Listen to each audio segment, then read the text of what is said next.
We're on Parah, Perek Tet, Mishnah Aleph. First Mishnah of the 9th chapter of Sechet Parah. Okay, remember we have the tzlochit.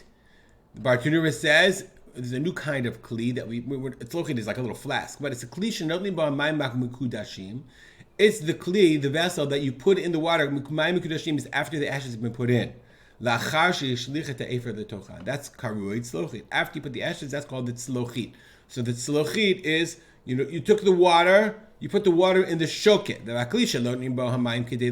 water that you put the water before in order to add the ashes. Shoket. So if you have a shoket, you put the water into the shoket. Then you add the ashes and you put that in the tzlochit. So basically when it says tzlochit, it's the ash water. If you have the water, the ash water, it's already ready, and then other water falls into it. Rabbi Lezer Omer yazeh shtei hazayot. You should do two sprinkles in order to get rid of them. Because if you sprinkle one time, maybe like you don't know which water. Did you sprinkle from the mixed water or from the bad water? Because the second water that fell in, no matter how much it is, maybe you only sprinkle from that water, and therefore Rabbi Lezer says when you sprinkle from two. Okay, it's impossible that at least one of them wasn't from kasher. Okay, Chachamim say no way. Kasaver haza'at tzricha shiur, it has to have a minimum amount. You can't combine them, and therefore you have to make sure each the hazah that you have, that's it. That hazah is from that water, and therefore the Chachamim say you got to spill out the water. Okay, you have to get rid of the water. Sorry, if any other water gets into it, if you mix it in, and we're going to see anything happens to this water in the tzlochit, it becomes pasul. You have to get rid of it. Yarad tochatal, if dew falls into it.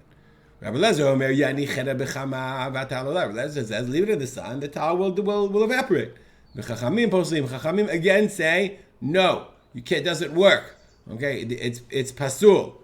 Ein halacha. We learn ein halacha to Rabbi Eliezer. Similarly, nafal tocha mashkin may pay road. If any other liquid falls in, may pay road or fruit juice or whatever.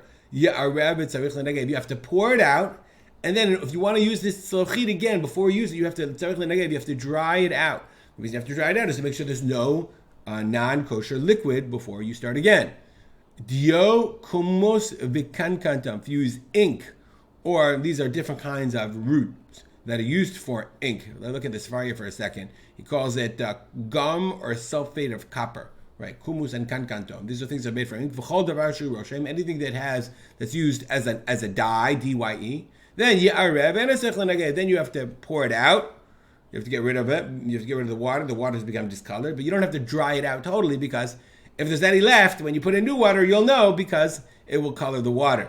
I think you should probably clear it out. I'm sure you should probably wash it out anyway, because otherwise you'll have a lot of trouble each time you try to add new water. All right, we'll stop here. Dedicated learning. To remember, my father, Rav Simcha ben Yitzchak Kalman. Make it a great day.